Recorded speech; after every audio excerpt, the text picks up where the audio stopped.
Welcome back.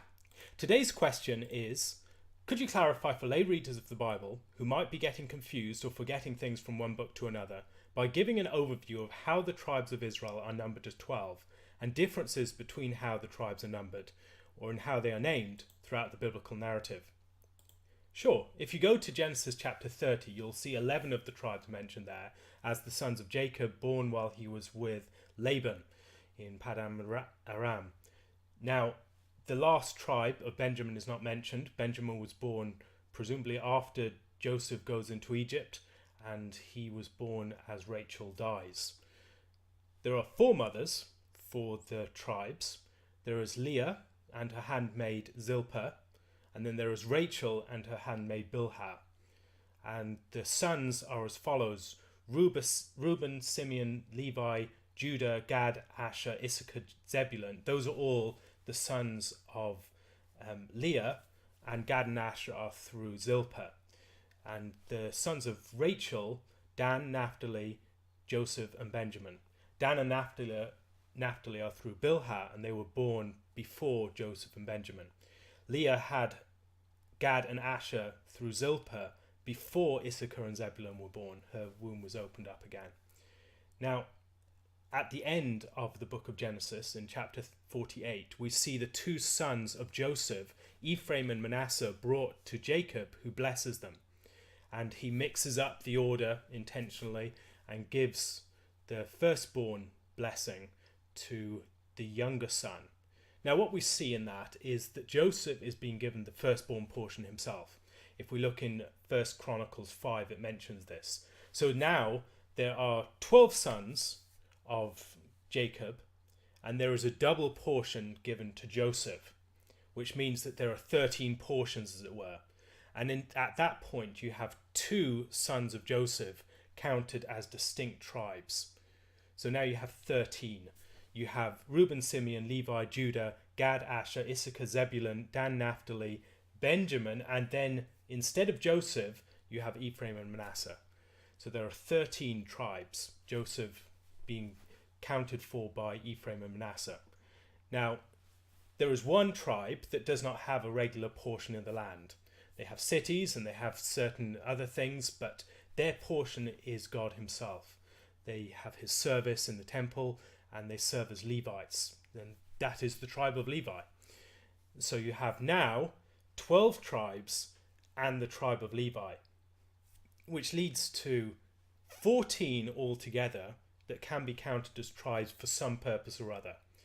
So you have Ephraim and Manasseh as the two extra, and then you have Joseph that can be counted as a tribe for some purposes. So for instance, if you go to the book of Ezekiel, you'll see the portions in the land are for the 12 tribes, and that's including Ephraim and Manasseh, excluding Joseph and Levi. And then Levi has part of the special portion, the holy part. And then you see in the gates of the city, you have Ephraim and Manasseh aren't mentioned, Joseph is mentioned, and Levi are mentioned. So in this different order, you have a recognition that there are different ways that you can count these tribes. In the case of Revelation, we do not have the tribe of Dan mentioned. And what we have is the tribe of Joseph mentioned. And then we have the tribe of Levi is included as well. So if you look in Revelation chapter 7, you have Manasseh is mentioned. Ephraim is not included. Ephraim, presumably is the one that has the firstborn portion, is associated with Joseph. So you have Joseph, and you have Dan excluded, and you have Levi included. So the inclusion of Levi is significant in part because Levi is no longer having this special, distinct portion.